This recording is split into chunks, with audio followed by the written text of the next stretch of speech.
نحمده ونصلي على رسوله الكريم اما بعد فاعوذ بالله من الشيطان الرجيم بسم الله الرحمن الرحيم رب اشرح لي صدري ويسر لي امري واحلل عقدة من لساني يفقهوا قولي۔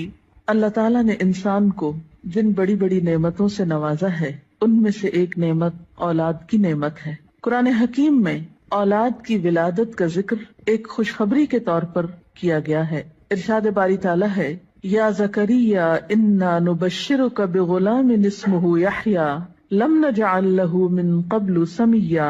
اے زکریا، ہم تجھے ایک بچے کی خوشخبری دیتے ہیں جس کا نام یحییٰ ہے، ہم نے اس سے پہلے اس کا ہم نام کبھی کسی کو نہیں کیا۔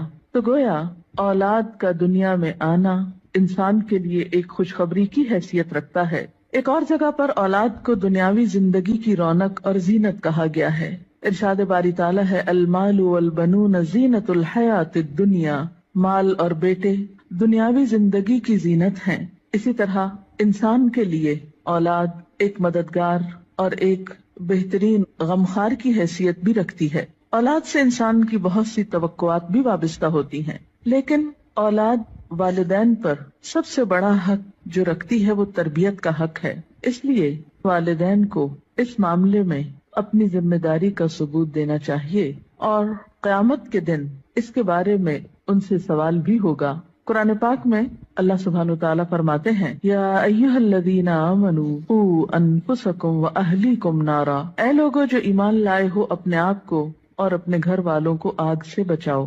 گویا والدین کی ذمہ داری میں صرف یہی شامل نہیں کہ وہ بچوں کو تعلیم دیں یا ان کے کھانے پینے کا بندوبست کریں، بلکہ ان کی ذمہ داری میں سے ایک اہم ذمہ داری یہ ہے کہ وہ ان کی اچھی تربیت کریں اور انہیں آخرت کے بھیانک انجام سے محفوظ کریں، آگ سے بچائیں۔ ایک حدیث میں بھی آتا ہے، آپ صلی اللہ علیہ وسلم نے فرمایا، کلکم راع وکلکم مسئول عن رعیتہ۔ تم میں سے ہر شخص نگران ہے اور ہر ایک سے اس کی رعایا کے بارے میں، ماتحتوں کے بارے میں سوال کیا جائے گا۔ فالمرأۃ راعیۃ فی بیت زوجہا، اور عورت اپنے شوہر کے گھر میں نگران ہے، یعنی صرف باپ سے نہیں، ماں سے بھی پوچھا جائے گا کہ اس نے اپنے بچوں کی تربیت کیسے کی۔ اس لیے ہم دیکھتے ہیں کہ انبیاء علیہم السلام اپنی اولاد کے بارے میں ہمیشہ فکر مند رہے۔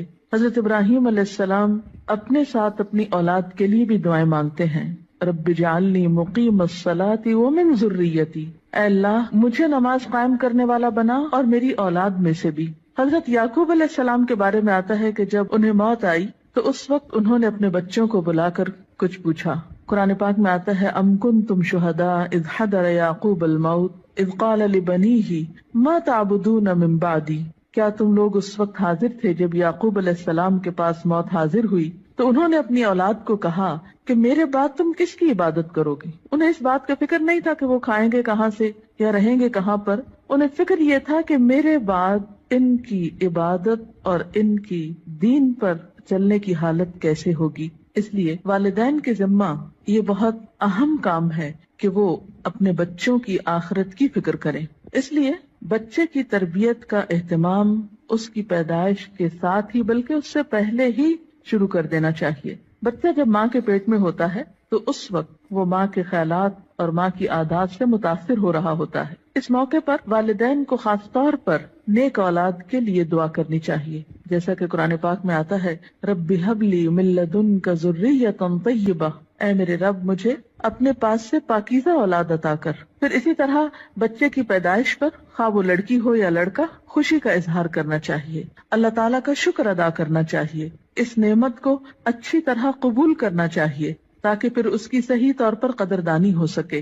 احادیث مبارکہ سے ہمیں کچھ اور باتیں بھی پتہ چلتی ہیں کہ جب بچہ پیدا ہو تو اس کے کان میں آذان دی جائے، گویا پیدائش کے بعد سب سے پہلے اس کو اللہ کا نام سنایا جائے، اس کے سامنے اللہ کی عظمت کا اظہار کیا جائے۔ اسی طرح نبی صلی اللہ علیہ وسلم کی سنت سے ہمیں بچوں کی تہنیک کرنے کا بھی پتہ چلتا ہے۔ تہنیک سے مراد یہ ہے کہ کھجور چبا کر بچے کے تالو پر لگائی جائے، کیونکہ بچہ سب سے پہلی خوراک جو اپنے منہ میں لے کر جاتا ہے اس میں بھی خوراک دینے والے کی شخصیت اور عادات کے اثرات منتقل ہوتے ہیں۔ صحیح بخاری میں ابو موسیٰ اشعری روایت کرتے ہیں کہ میرے ہاں ایک بچہ پیدا ہوا، میں اس کو لے کر نبی صلی اللہ علیہ وسلم کی خدمت میں حاضر ہوا. آپ نے اس کا نام ابراہیم رکھا. ایک کھجور سے اس کی تہنیک کی اور اس کے لیے برکت کی دعا کی اور اسے میرے حوالے کر دیا. پھر اسی طرح بچے کا نام اچھا رکھنا چاہیے. نام ایسا ہو کہ جس کا مطلب بھی اچھا ہو، تاکہ بچہ جب پکارا جانے پر اپنا نام سنے تو وہ اچھے لفظ کو بار بار سنے. ایسا نام نہیں رکھنا چاہیے کہ جس کا پروننسیشن، تلفظ یا معنی اچھا نہ ہو. اسی طرح نومولود یعنی نئے نوزائیدہ بچے کے بارے میں یہ حکم بھی دیا گیا ہے کہ ان کے ولادت کے 7ویں دن ان کے بال منڈائے جائیں. بعض حکماء نے اس کی یا اطباء نے اس کی حکمت یہ بیان کی ہے کہ سر مڑنے سے سر کے مسامات کھلتے ہیں، نگاہ، سماعت اور سونگھنے کی قوت کو فائدہ پہنچتا ہے. اسی طرح سنت میں ہمیں بچوں کا عقیقہ کرنے کے بارے میں بھی تعلیمات ملتی ہیں. عقیقہ کرنے میں ایک حکمت یہ ہے کہ انسان اپنے رشتہ داروں کو، غریبوں کو، ہمسایوں کو اس خوشی میں شریک کرتا ہے. اس موقع پر ان کے لیے گوشت بھجواتا ہے، یعنی عقیقے کے جو بکرے ہیں ان میں سے. پھر اسی طرح بچپن ہی سے بچوں کے ساتھ محبت اور شفقت کے ساتھ پیش آنے کا حکم ہے. بچہ صرف غذا کا ہی محتاج نہیں ہوتا، محبت و شفقت اور کیئر کا محتاج بھی ہوتا ہے. نبی صلی اللہ علیہ وسلم کا ارشاد ہے، جو ہمارے بچوں پہ شفقت نہ کرے اور ہمارے بڑوں کی عزت نہ کرے وہ ہم میں سے نہیں. پھر آپ دیکھیے کہ تربیت میں صرف محبت و شفقت ہی کافی نہیں ہوتی، بلکہ اس کے ساتھ ساتھ بچوں کو ڈسپلن سکھانا بھی بے حد ضروری ہوتا ہے. پھر یہ ہے کہ بچوں کی تربیت کے مختلف پہلو ہیں. ان کی تربیت میں ان کی ایمانی تربیت، اخلاقی تربیت، جسمانی تربیت، عقلی تربیت، نفسیاتی